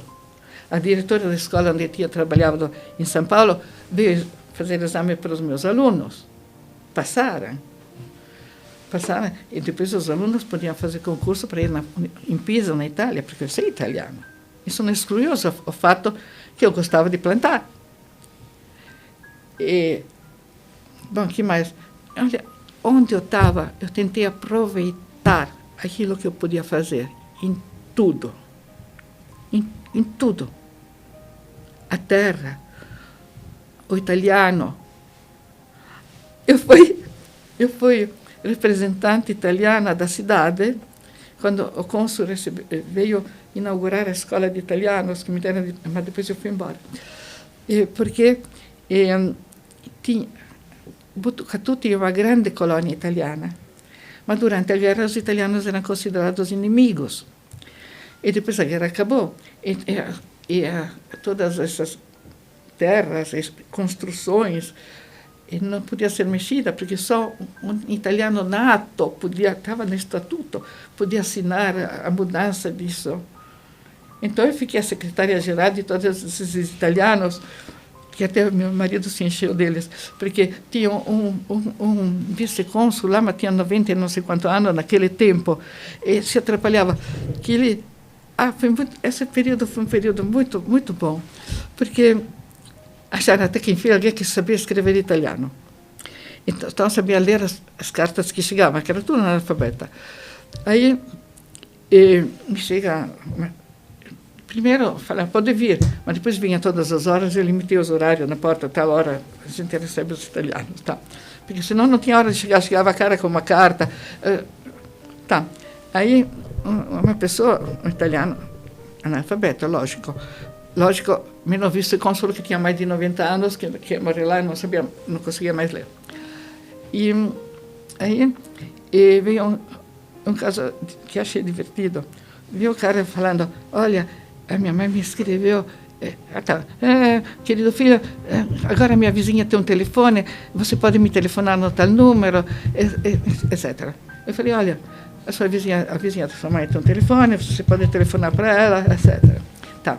Então, eu escrevi em grande o número, ele foi, telefonou para a casa dele, a semana seguinte veio, ela fica desesperada, porque a vizinha chamou a minha mãe para falar no telefone, quando a minha mãe falou, filho, desmaiou no telefone, o telefone ficou balançando para cá e para lá. Ele ficou chamando, mamãe, e não conseguiu, aí desligou o telefone e não sabe quanto ia pagar a conta do telefone.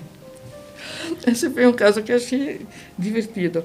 Mas, com isso, foi feita a transferência de umas casas grandes, que parecia um palacete, mas abandonado não sei quanto tempo, que quando abrimos a porta, com o pé, a madeira estava podre, afundou.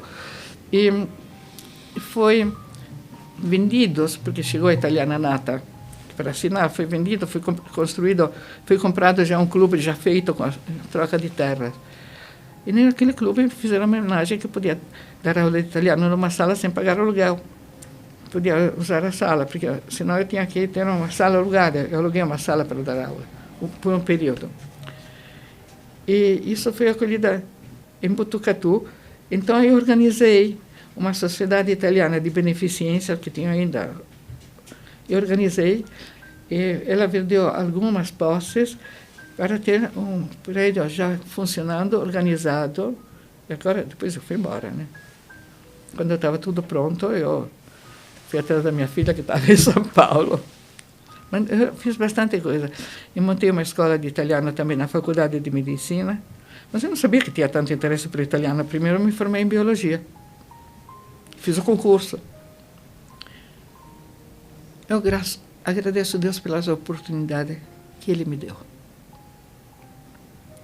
Eu não digo que não tive dificuldades. Chegando no Brasil, tive também dificuldades. Mas não vou especificar quais. Aliás, foi da minha sogra mesmo. Olha, minha sogra tinha sofrido muito para ser judia. Muito. E o irmão dela... Bom, na família da minha sogra, os descendentes se assimilaram. O filho dela não se assimilou. Ela tinha sofrido muito por ser judia, ela estava numa posição maravilhosa, etc. E para ela ser judia foi alguma coisa ruim. E quando eu cheguei no Brasil, ela não veio no meu casamento. Ela foi na Itália, ela me conheceu, mas depois não veio no meu casamento, não veio. Minha sogra falou, justo meu filho foi casar com uma judia. Assim o problema continua. Assim o problema continua. Porque essa história de ter perseguições na família da minha sogra, do meu sogro, é uma história que vem de longe. De longe. Então chega uma hora, ela falou, chega. Depois ela lembrou de algumas coisas que o pai dela tinha dado, uma lâmpada sabática, que agora está no Museu Judaico, que o pai dela tinha dado quando ela casou para ter uma família judia, ter uma lâmpada sabática. E outras coisas. Aí depois ele começou a se recuperar desse baque. Que justo o filho dela, o único filho dela, ia continuar judeu. É isso aí. Surpresa, né? É isso aí. Meu pai. Por quê?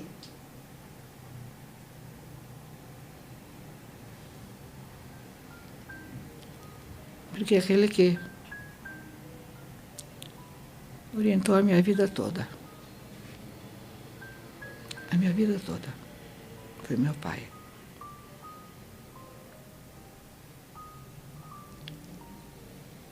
Com apoio, com carinho, desde criança. Com as dificuldades, quando eu tinha até em estudar, ele aceitou. Eu me lembro quando eu fazia o meu exame no vestibular, eu me apoiava muitíssimo no meu pai. E meu pai era professor, e quando tem exames, esses exames que nem agora é Enem, e ele também era professor, diretor de uma banca, e não era, eu tinha que fazer exame de filosofia. E meu pai era filósofo. Ele sempre falava que eu matava a filosofia, que não era esse jeito de estudar com resuminho, escreveu isto, fez aquilo. Eu sempre matei a filosofia. Mas chegando no exame de filosofia, na Itália é diferente do Brasil. Na noite na frente do exame de filosofia, eu queria saber alguma coisa a mais. E não só escreveu isto, fez aquilo, porque a filosofia é muito mais do que escritor. Isto fez aquilo, e muito mais. E na noite, antes de fazer exame de filosofia, estava de madrugada. Meu pai estava ao meu lado com uma paciência enorme. Ele adormeceu.